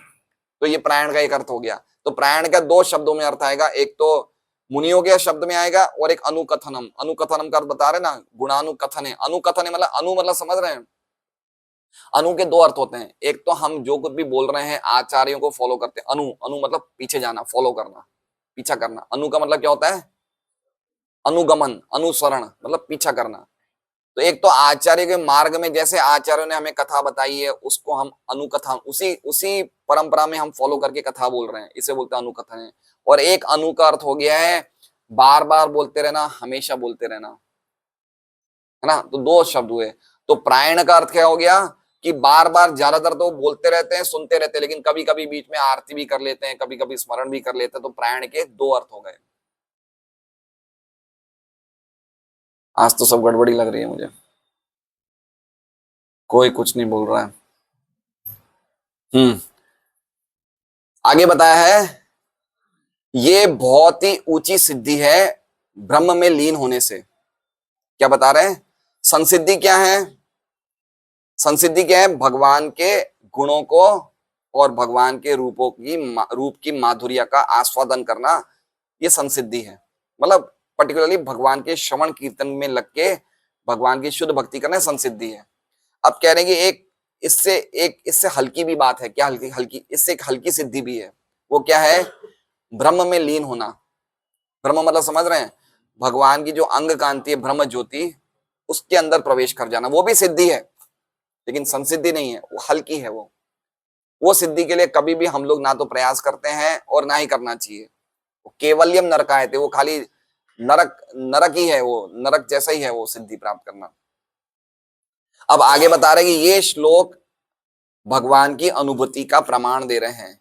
जो लोग गुणों से ऊपर आ चुके हैं, जो सभी प्रकार के नियमों से ऊपर आ चुके हैं, जो मुक्त हो चुके हैं, वो भगवान के गुणों का कथन करने में आनंद लेते हैं, ना कि निर्विशेष ब्रह्म में आनंद लेते हैं। समझ गए बात को? एक होते हैं ब्रह्मानंदी। क्या होते हैं? जो निर्विशेष ब्रह्म में आनंद लेते हैं। आप समझ रहे हैं? अपने कोई व्यक्ति मुक्त हो जाता है तो मुक्ति में भी आनंद लेता है, उसमें भी आनंद तो होता है। देखिए एक बात बताएं आपको, एक तो होता है ये जगत का आनंद, ठीक है। आपके पास क्या नहीं, आपके पास अच्छी से अच्छी गाड़ी, बंगला, पैसा, इज्जत, सब कुछ हो गई, ये किसका आनंद है? ये जगत का सुख है। लेकिन ये सुख कितने समय का है? काल है, विप्लुत में काल से खत्म होने वाला है। इससे ऊपर एक कौन सा स्वर्ग हो गया? एक स्वर्ग का आनंद, है ना। स्वर्ग में रहेंगे तो कितने कितने लाखों सालों का आनंद मिलेगा, और इससे भी हजारों गुना ज्यादा मिलेगा। तो इससे बढ़कर क्या हो गया? स्वर्ग का आनंद। स्वर्ग का आनंद भी ब्रह्मानंद के सामने तुच्छ है। ब्रह्मानंद मतलब समझ रहे हैं? निर्विशेष ब्रह्म में मुक्ति को प्राप्त करना, उसमें भी सुख मिलता है। वो सुख कैसा है? वो सुख स्वर्ग के सुख को भी तुच्छ कर देता है। वो कौन सा सुख है? भगवान की ब्रह्म ज्योति में लीन हो जाने का, जिसे बोलते हैं निर्विशेष ब्रह्म में सायुज्य मुक्ति प्राप्त करना, इसे कहते हैं ब्रह्मानंद। अब कह रहे हैं कि जो भक्ति का आनंद है वो कैसा है? भक्ति के आनंद के सामने ब्रह्मानंद कैसा है? जैसे बछड़े के जो खुर होते हैं उसमें जो पानी होता है, वो भक्ति का आनंद कैसा है? सागर जैसा। कैसा है? सागर जैसा। और ब्रह्मानंद कैसा है? बच्ची के खुर होते हैं ना, बरसात के टाइम पे कीचड़ में बछड़ी के खुर से गड्ढे गड्ढे छोटे छोटे हो जाते हैं, उसमें पानी कितना होता है? कितना पानी होता है? छोटा सा पानी होता है। तो जो ब्रह्मानंद है वो कैसा है? बछड़ी के खुर में पानी है। और भक्ति का आनंद कैसा है? सागर की तरह, है ना। तो ये कह रहे हैं कि जो वास्तव में मुनि हैं, जो मुक्त हो चुके हैं, वो वैसा आनंद लेते हैं, भक्ति का आनंद लेते हैं। लेकिन जो हल्के वाले लोग हैं वो कौन सा आनंद लेते हैं? निर्विशेष ब्रह्म का आनंद लेते हैं, ब्रह्मानंदी। आगे क्या कह रहे हैं देखिए, प्राय का अर्थ क्या बताया, बहुत सुंदर बताया, इससे आपको क्लियर हो जाएगा। प्राय का अर्थ बताया कि ज्यादातर जो जीवन मुक्त व्यक्ति हैं, प्राय का मतलब जनरली, जनरल, सामान्यतया, सामान्यतया जो जीवन मुक्त व्यक्ति हैं वो भगवान के गुणों को कथन करने में आनंद लेते हैं। लेकिन कुछ ऐसे लोग हैं जो ब्रह्म में मिलने के लिए भगवान के गुणों को बोलते हैं, लेकिन उसमें आनंद नहीं लेते। समझ रहे बात को? पॉइंट समझ रहे हैं? बहुत गहरी बात है। देखिए, एक तो व्यक्ति होता है जिसका जीवन ही क्या है? भगवान की भक्ति करना, उसे भक्ति में ही आनंद आ रहा है, ठीक है। वो कौन है? ज्यादातर ऐसे लोग हैं। कैसे लोग हैं? प्राय मतलब ज्यादातर ऐसे लोग हैं। टॉप मोस्ट, देखिए प्रभुपाद क्या बोलते हैं, क्या है इंग्लिश में? टॉप मोस्ट ट्रांसेंडेंटलिस्ट है। अनुवाद में क्या है? हिंदी में क्या लिखा है? देखिए क्या लिखा है, सर्वोच्च अध्यात्मवादी, क्या लिखा हुआ है? मुख्यतया सर्वोच्च, मतलब ज्यादातर जो आध्यात्मवादी सर्वोच्च अवस्था में पहुंच चुके वो क्या करते हैं बताइए? रामाचार्य प्रभु क्या करते हैं वो? एक सेकंड, रामाचार्य प्रभु से पूछ रहे हैं, जो सर्वोच्च अध्यात्मवादी है वो ज्यादातर क्या करते हैं? भगवान की भक्ति तो हम भी कर रहे हैं, उसको क्या मिलता है उसमें? रमण करते हैं, है ना? निर्गुण अवस्था में आ गए हैं, विधि निषेधों से ऊपर हो गए हैं, और भगवान की कथाओं में, भगवान के कीर्तन में क्या कर रहे हैं? रमण कर रहे हैं। ये हो गए ज्यादातर लोग, मतलब मोस्टली, है ना? कुछ लोग ऐसे हैं जो लोग ब्रह्म में मिलना चाहते हैं, ये भी निर्गुण अवस्था को प्राप्त कर चुके हैं, समझ रहे हैं? ऐसे भी लोग हैं, जैसे एक व्यक्ति था जिनका नाम था महर्षि रमन, साउथ इंडिया के बहुत फेमस अध्यात्मवादी है, लेकिन ये निर्गुण अवस्था, ये निर्विशेष ब्रह्म को ही वो मानते हैं। तो ये भी निर्गुण अवस्था में आ चुके हैं, लेकिन ये क्या चाहते हैं? मुझे मोक्ष को प्राप्त करना है, निर्विशेष ब्रह्म में सायुज्य होना है, तो ये भी भगवान का नाम लेते हैं, लेकिन इनका उद्देश्य क्या है? उसमें लीन होना, इसलिए इसको उनमें आनंद नहीं आता। भगवान का नाम ले रहे हैं लेकिन आनंद नहीं आ रहा भगवान के नाम में, क्यों? क्योंकि इनका उद्देश्य और कुछ है। लेकिन जो प्राय जो ज्यादातर लोग हैं, उनका क्या उद्देश्य? उनका उद्देश्य कि भगवान की कथाओं को बोलना सुनना, हरे कृष्णा कृष्णा कृष्णा हरे हरे, हरे राम राम राम। वो भगवान से एक नहीं होना चाहते, वो भगवान से एक नहीं हो, क्योंकि भक्ति में ही इतना आनंद आ रहा है कि वो क्यों एक होंगे भाई? भगवान की भक्ति में भक्तों को ज्यादा सुख मिलता है, भगवान को ज्यादा सुख मिलता है। भक्तों को ज्यादा सुख मिलता है, इसलिए तो चैतन्य महाप्रभु बन के भगवान आए, आप समझ रहे हैं? उनको इतना आनंद आता है कि भगवान का नाम लेने में इतना आनंद आता है, भाई क्या भगवान की कथा है, क्या लीला है, क्या भगवान के गुण हैं। लेकिन जो लोग, कुछ लोग ऐसे हैं जो निर्विशेष ब्रह्म में सायुज्य प्राप्त करना चाहते हैं, वो लोग भी भगवान का नाम लेते हैं, लेकिन उनको आनंद, वो रमण नहीं करते, वो रूटीन के लिए लेते हैं। जैसे उदाहरण के लिए अगर आप चैतन्य चैतन्य पढ़ेंगे तो चैतन्य चैतन्य में अंत्य लीला में एक रघुनाथ भट्ट थे, 6 गोस्वामियों में एक, वो चैतन्य महाप्रभु से मिलने के लिए जगन्नाथपुरी जाते, तो उनके साथ साथ एक कायस्थ व्यक्ति थे जिनका नाम था रामदास, उनका नाम था रामदास। ये रामदास हमेशा रघुनाथ भट्ट की सेवा करते थे, क्योंकि कायस्थों को शूद्र माना जाता है, और ये रघुनाथ भट्ट ब्राह्मण परिवार से थे, तो वर्णाश्रम जाति के अनुसार शूद्र व्यक्ति ब्राह्मण की सेवा करता है। तो ये इन्होंने पूरे समय रघुनाथ भट्ट की सेवा करी, कहां से कहां तक? ये बनारस से जब ये जहां जा रहे थे वहां पे जगन्नाथपुरी, और पूरे टाइम रामदास क्या करते थे? राम का जप करते थे, राम राम राम राम राम राम राम राम लेते रहते थे, पूरे टाइम राम का नाम लेते थे। चैतन्य महाप्रभु से जब सामने आते हैं तो रघुनाथ भट्ट को तो चैतन्य महाप्रभु बिल्कुल गले लगा देते हैं, लेकिन रामदास को निग्लेक्ट करते हैं, क्योंकि चैतन्य महाप्रभु तो स्वयं भगवान ने समझ गया कि इसके अंदर मोक्ष प्राप्त करने की इच्छा, ये नाम इसलिए ले रहा है कि राम से एक हो जाए। समझ रहे हैं बात को? तो ऐसे लोग जो एक होना चाहते हैं, उसके कारण भगवान का नाम ले रहे हैं, वो रमण नहीं कर सकते। इसलिए मोटा मोटी तो लोग ऐसे ही हैं जो रमण करते, लेकिन कुछ लोग ऐसे भी हैं, ये बता रहे हैं। अब हम प्रभुपाद का तात्पर्य लेते हैं।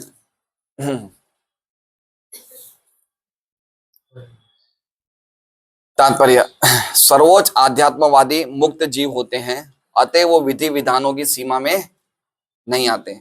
ऐसे समझ रहे हैं, ये इसके बारे में बता रहे हैं। परमहंस अवस्था, विधि निषेधता से ऊपर उठ चुके हैं। ऐसा नौसिखिया जो आध्यात्मिक स्तर तक ऊपर उठने का इच्छुक है, वो विधि विधानों के अंतर्गत गुरु द्वारा मार्गदर्शित होता है। उसकी समझ रहे बात को? हम लोग कौन है? हम सब नौसिखिए हैं। हम कभी भी अपने आप को ये नहीं समझें कि हम विधि विधानों से, मैं 1 साल से बाहर का नहीं खा रहा हूं, आज मैं ढोकला खाऊंगा, नहीं चलेगा। आप अभी भी विधि विधानों के अंदर हो। समझ रहे बात को? हर चीज का ध्यान रखना है, वैष्णव निंदा का, वैष्णव अपराध का, सब चीज का। हम अभी स्टेज पे नहीं हैं। होता क्या है कि ज्यादातर क्या होता है, कभी कभी हम लोग इमिटेशन करते हैं। क्या करते हैं?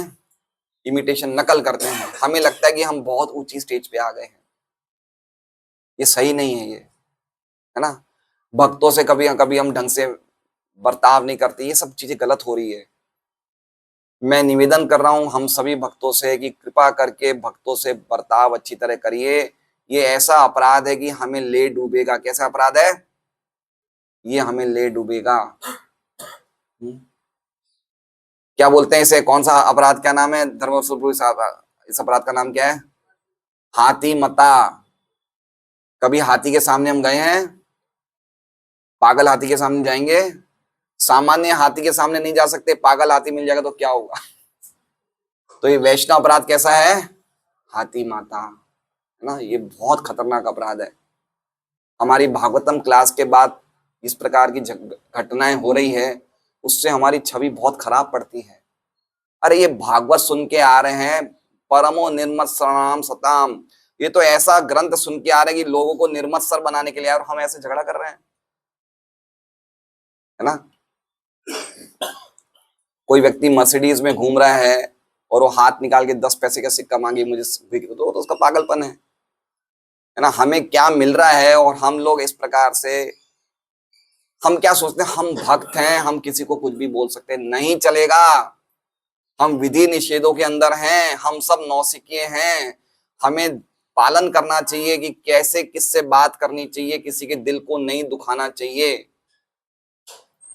किसी को दिल को दुखाना भी निंदा है, अरे सॉरी हिंसा है। कब समझेंगे हम? बहुत इंपॉर्टेंट बात है। इसलिए प्रभुपाद जी लिख रहे हैं कि हम नौसिखिए हैं। जो ये बात इस श्लोक में लिखी है वो हमारे लिए नहीं है, वो किसके लिए है? परमहंसों के लिए है। लेकिन हम नौसिखिए हैं, हमें बड़ा बड़ा स्ट्रिक्टली नियमों को पालन करना है ना? अभी नरपत जी आए थे ना, गांव गए हुए ना नरपत जी। नरपत जी फेल हो गए शरणागति में, नरपत जी फेल हो गए। बाकी सब पास, नरपत जी फेल हो गए। पता है क्या हुआ? अब जो लोग नहीं थे सूरत में, उनसे फोन पे बात कराई। तो 3 भक्त वहां नहीं थे कल परसों, तो उनसे फोन पे बात करी। नरपत जी से पूछा सभी साथी प्रभु ने, पहला प्रश्न, आप 16 माला कर रहे हैं? बोले नहीं कर रहा हूं। ये सुनने अरे मैंने बोला फिर शरणागति ली नहीं क्यों? आप ऐसा क्यों बोले नहीं कर रहा हूं? तो मैंने फोन लिया, मतलब आप 16 माला नहीं करते? बोले प्रभु जी मैं कर रहा हूँ 3 साल से, लेकिन ये गांव में आया ना 3 दिन से नहीं कर रहा हूँ। मैं बोला ऐसा थोड़ी चलता है, 3 दिन से नहीं कर रहा, ऐसा थोड़ी होता है। शरणागति का अर्थ क्या होता है? बोले हाँ प्रभु जी मैं समझता हूँ, लेकिन 3 दिन मुझे गांव के लोगों ने काफी कामों में लगा दिया, इसलिए नहीं कर पा रहा हूँ। तुरंत उनको सव्यसाची प्रभु ने बोल दिया कि आप 6 महीने बाद वापस नंबर लगाना। आप समझ रहे हैं? हमें लगता है हम 3-4 साल से माला कर रहे तो 2-3 दिन छोड़ दें, नहीं चलेगा, नहीं चलेगा ये सब चीजें। तो इसलिए बहुत इंपॉर्टेंट बात है, हम सब नौसिखिए हैं, हमें विधि और निषेध का पालन करना है। समझे विजय जी? 16 माला मिस मत करिएगा, बराबर है? ऐसा नौसिखिया जो आध्यात्मिक स्तर तक ऊपर उठने का इच्छुक है, वो विधि विधानों के अंतर्गत गुरु द्वारा मार्गदर्शित होता है। उसकी तुलना ऐसे रोगी से की जा सकती है जिसका उपचार चिकित्सा की परिधि के अंतर्गत विविध प्रतिबंधों द्वारा किया जाता है। मतलब समझ, हम लोग रोगी हैं, कुछ चीजें खानी है, कुछ चीजें नहीं खानी है, टाइम पे दवाई लेनी है। तो हमारा दवाई क्या है? हरे कृष्णा कृष्णा कृष्णा हरे हरे, हरे राम राम राम हरे हरे। ये हमारा दवाई है, इंजेक्शन है। और हमारा भोजन क्या है? भगवान का प्रसाद लेना, ये हमारा भोजन है, और कुछ नहीं खाना है। इतनी बात समझनी चाहिए। सामान्यतः मुक्त आत्मा भी दिव्य कार्यकलापों का वर्णन करने में आनंद लेते हैं। सामान्यतः मतलब समझे, प्रायण, जैसा कि ऊपर बताया गया, चूंकि नारायण हरि या श्री भगवान भौतिक सृष्टि से परे हैं, अतः उनके रूप तथा गुण भौतिक नहीं है। सर्वोच्च अध्यात्मवादी या मुक्त जीव अपने दिव्य ज्ञान के उन्नत अनुभव द्वारा उनकी अनुभूति करते हैं। अतः वे श्री भगवान की लीलाओं के दिव्य गुणों के कथनों में रुचि लेते हैं। देखिए शुद्ध प्रेम क्या है? ये लोग जो लीलाओं में कथाओं में रुचि ले रहे हैं, तो इनको कोई मौज मस्ती करने की रुचि नहीं ले रहे हैं, लेकिन ये भगवान को प्रसन्न करना चाहते हैं। आप चैतन्य चैतन्य पढ़ेंगे तो उसमें आता है कि भगवान के दर्शन गोपियां करती है ना? तो जब गोपियां भगवान को दर्शन करती है तो भगवान बड़े प्रसन्न हो जाते हैं, है ना? तो जब भगवान प्रसन्न हो जाते हैं तो उनको देख के गोपियां और ज्यादा प्रसन्न हो जाती है। तो जब गोपियां और ज्यादा प्रसन्न हो जाती है तो भगवान और ज्यादा प्रसन्न हो जाते हैं। तो भक्तों का जीवन अपने सुख को देखना नहीं है, भगवान कैसे संतुष्ट हो वो देखना है। तो जब भगवान की संतुष्टि से अपने आप ही भक्तों को आनंद मिलता है। तो इस प्रकार से भक्ति के अभ्यास में लगना चाहिए। हमें अपने लिए नहीं करना है, हमें किसके लिए करना है? कृष्ण के लिए करना है। तो हमें, तो जो ये आह्लादनीय शक्ति है भगवान हम पे बरसाएंगे तो हमें आनंद आएगा। हम खुद आनंद लेना जाएंगे अपनी भक्ति में कार्यों से, हम खुद मौज मस्ती करना चाहेंगे, वो नहीं चलेगा। भगवान देंगे हमें आनंद, भगवान सुख देंगे भक्ति का। अतः वे भगवान की लीलाओं के दिव्य गुणों के कथन में रुचि लेते हैं। श्रीमद् भगवद गीता 4.9 में श्री भगवान घोषित करते हैं कि उनका प्राकट्य तथा उनके कार्यकलाप सभी दिव्यम अर्थात दिव्य। कौन सा श्लोक है? 4.9।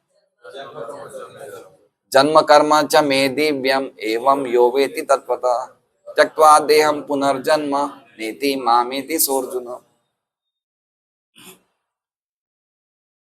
सामान्य व्यक्ति माया के वशीभूत होने के कारण ये मान लेता है कि श्री भगवान भी हमारी तरह एक सामान्य व्यक्ति है। अतः वो भगवान के नाम रूप इत्यादि की दिव्य प्रकृति को मानने से, सामान्य व्यक्ति मतलब हम लोग क्या है? हम लोग देखिए, जब तक हम लोग देहात्म बुद्धि में होंगे, समझ रहे हैं? देहात्म बुद्धि मतलब अपने आप को क्या मानेंगे, और जब दूसरे को देखेंगे उसे क्या मानेंगे? तो कृष्ण को देखेंगे तो उसे क्या मानेंगे? शरीर। तो हमें क्या लगता है? हम हरे कृष्ण बोलेंगे, लेकिन हरे कृष्ण बोलने के पीछे हमें ये मीनिंग नहीं है कि भगवान के नाम दिव्य हैं। यन्नाम श्रुति मात्रेण पुमान भवति निर्मल। खाली नाम, एक नाम सुनने से हम पूरी तरह से निर्मल हो जाते हैं। लेकिन अभी हमारी कॉन्शियसनेस क्यों नहीं है? क्योंकि हम खुद देहात्म बुद्धि में है, सबको उसी बुद्धि में देखते, तो कृष्ण को भी उसी बुद्धि में देखेंगे। समझ रहे हैं? जैसे कोई व्यक्ति भोग बुद्धि है, भोग बुद्धि समझ रहे हैं? जैसे सविता प्रभु ने बताया, वो जगत को देखता है, लेकिन वो क्या देखता है कि मेरे सुख के लिए क्या है। तो कृष्ण को भी देखेगा तो क्या देखेगा? कृष्ण से मुझे क्या सुख मिलेगा। समझ रहे बात को? तो इस प्रकार की बुद्धि होने से हम भगवान के नाम में, हमें भगवान के नाम भी भौतिक ही लगेंगे। कृष्ण भौतिक है तो उनके नाम भौतिक है ना? तो ये समझना चाहिए कि भगवान के नाम और भगवान में कोई अंतर नहीं है, सभी दिव्य हैं ये।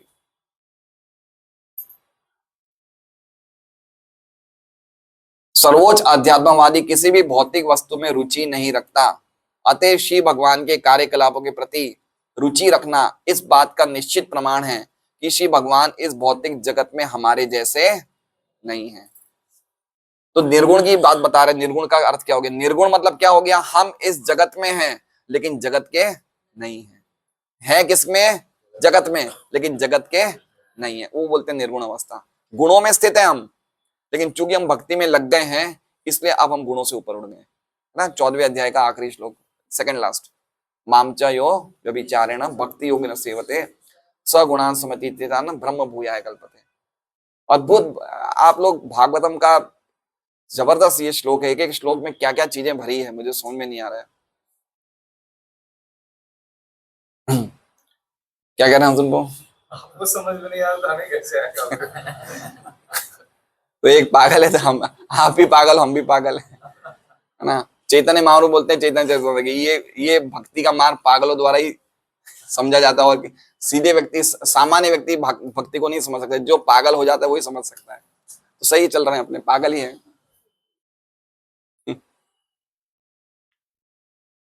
वैदिक ग्रंथों में भी इसकी पुष्टि की गई कि परमेश्वर एक है, किंतु वे अपने अनन्य भक्तों के साथ अपनी दिव्य लीलाओं में लीन रहते हैं, और साथ ही साथ श्री बलदेव के विस्तार के रूप में वे सभी जीवों के हृदय में विद्या। बलदेव का विस्तार मतलब कृष्ण के पहले विस्तार बलराम जी हैं, बलदेव जी हैं, और बलदेव के विस्तार कौन है? 3 पुरुष, विष्णु, और विष्णु हमारे हृदय में परमात्मा के रूप में। तो उस तरह से बलदेव के विस्तार बताए।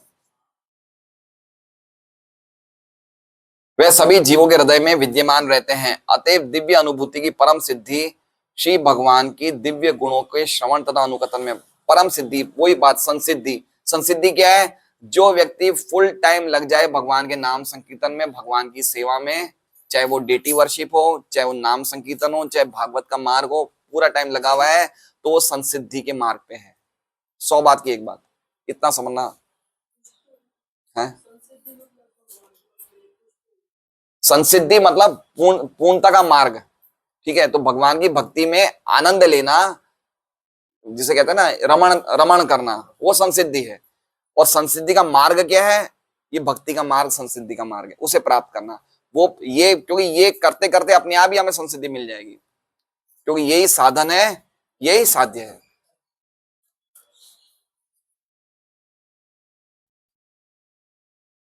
अतएव दिव्य अनुभूति की परम सिद्धि भगवान के दिव्य गुणों के श्रवण तथा अनुकथन में है, न कि श्री भगवान के निराकार ब्रह्म रूप में तदाकार होने में, जिसकी निर्विशेषवादी कामना करते हैं। तो इसमें दोनों चीजें बता दी है ना, वो सिद्धि नहीं है भगवान की, एक उसमें लीन होना वो सिद्धि नहीं है।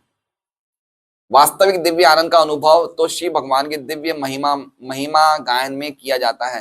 मतलब अल्टीमेट क्या है? भगवान की महिमा का गान करना अल्टीमेट चीज है, इससे बढ़कर कोई चीज नहीं है, कोई भी चीज नहीं इससे बढ़कर, अल्टीमेट है ये। आप करते जाओ, अभी आनंद नहीं आ रहा, लेकिन करते करते आनंद आ जाएगा। हम नियमों को फॉलो करेंगे, जो जो हमें बताया गया वैसे करते रहेंगे, धीरे धीरे करते करते अभी भी थोड़ा थोड़ा तो आता होगा। मैं देखिए सुबह सुबह उठ के जल्दी उठ के अगर हम जब करेंगे तो हमें अच्छा लगना शुरू हो जाएगा। निराधारा माता जी कैसा लगता है आपको?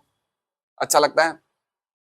जो जल्दी जल्दी उठ के जब करते हैं उनको धीरे धीरे थोड़ा सा टेस्ट आने लगता है। तो धीरे धीरे हम इसको रियलाइज करेंगे, जितना हम जो चीजें नहीं करनी चाहिए वो अगर हम बचेंगे, जैसे मैंने बोला कि वैष्णव का अपराध, वैष्णव की निंदा, इस तरह का काम नहीं करें, 4 नियमों का पालन करें और साथ में भक्ति करते रहें, तो हमारी प्रोग्रेस बहुत फास्ट है, बहुत फास्ट है। परम पूज्य राधानाथ महाराज अपने शिष्यों को ऐसे हाथ जोड़ते हैं, my dear disciples, I beg you kindly don't make any Vaishnav offence, ऐसा बोलते हैं राधानाथ महाराज। ऐसे विनम्रता से बोलते हैं, मेरे शिष्यों कृपा करके ध्यान रखो। इतना बहुत जरूरी है इस चीज का, हम इसको इजीली ले रहे हैं क्योंकि हमें लगता है हम परमांश अवस्था में। बहुत ही खतरनाक चीज है ये।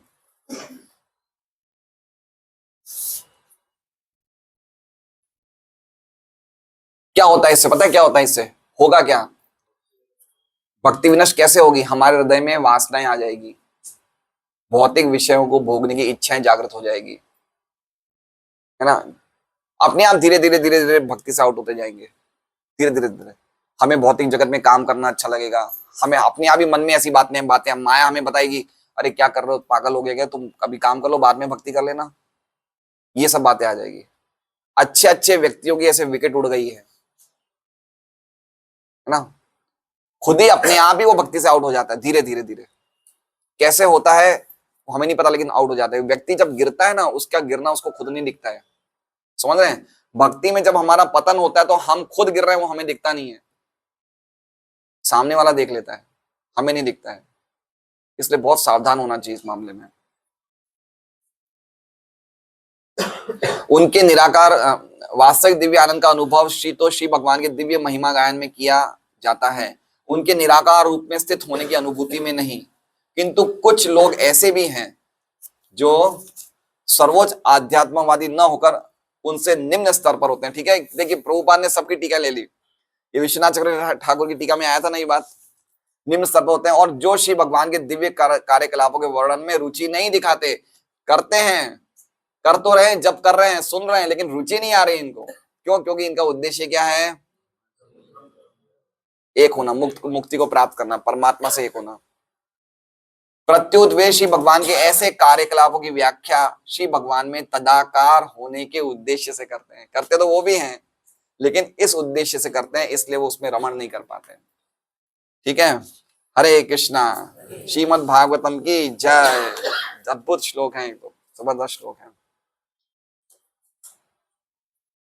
जैसे आपने बताया निर्विशेषवादी तीनों गुणों से तो ऊपर है। हाँ, वो हो जाते हैं, कुछ कुछ लोग हो जाते हैं, बहुत जबरदस्त तपस्या करते हैं। आप मानते नहीं है, ये शंकराचार्य के जो अनुयायी हैं, जो ये मायावादी लोग हैं, इनकी तपस्या बहुत बहुत ही जबरदस्त है। कोई यौन संबंध नहीं, कोई कुछ नहीं, बिल्कुल नहीं। हम लोग तो फिर भी अलाउ करते हैं भाई संतान उत्पन्न के लिए, तो कुछ भी नहीं, इतने स्ट्रिक्ट होते हैं ये। आप देखिए चैतन्य महाप्रभु को प्रकाशानंद सरस्वती ने क्या कहा था, आत्माराम के स्तर पे आ जाते हैं, आत्मा में रमण करते हैं ये। लेकिन हाँ, तो उन्होंने साक्षात्कार कर लिया, वो आत्मा है। तो आनंद तो आता है ना। आत्मा अपनी सनातनता को उन्होंने साक्षात्कार कर लिया कि मैं सनातन हूं, तो उनको आनंद तो क्यों नहीं आएगा? तो आत्माराम और परमहंस एक स्टेज में? नहीं, आत्मा राम से ऊपर की स्टेज है परमहंस। जब आत्मा राम भगवान की कथाओं में अट्रैक्ट हो जाए तो वो परमहंस बन जाता है। साध्य अलग हो, हैं? साध्य अलग हो। साध्य अलग हो जाता है। आत्मा राम मतलब वो आत्मा में रमण करने लगता है। तो काफी ऐसे लोग हैं जो लोग प्रकृति के तीन गुणों से आरुह्य कृच्छ्र परम पदम तथा, है ना, बड़ी बड़ी तपस्याएं करके ऊंचे स्तर तक पहुंच जाते हैं, लेकिन भगवान की भक्ति में नहीं लगते हैं, तो वो गिर जाते हैं, कभी ना कभी गिर जाते हैं।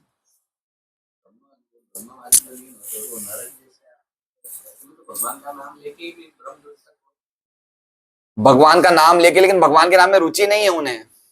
वो तो एक होना चाहते हैं ना भगवान से, इसलिए वो जो एक होना है, वो जो भगवान के शुद्ध भक्त हैं उसको एक होने को नरक मानते हैं। केवल्यम नरकायते, वो नरक नहीं मानते, हम नरक मानते हैं।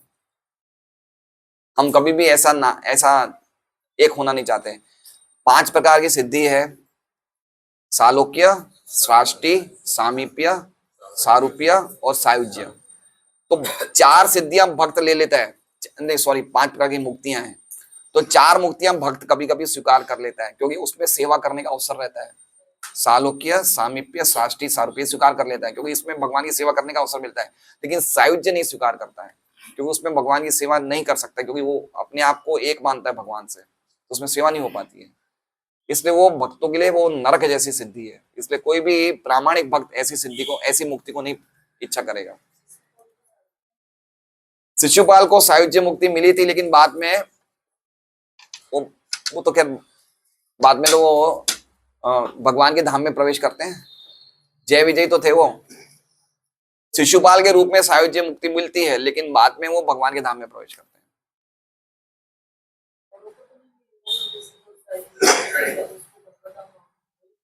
क्या चीज?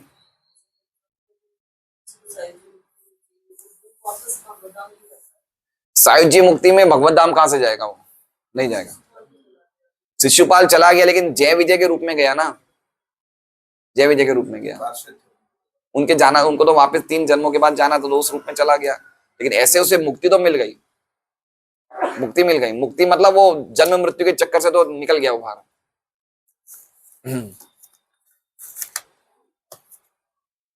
रहता है सायुज्य मुक्ति में, वापस आने का चांस रहता है।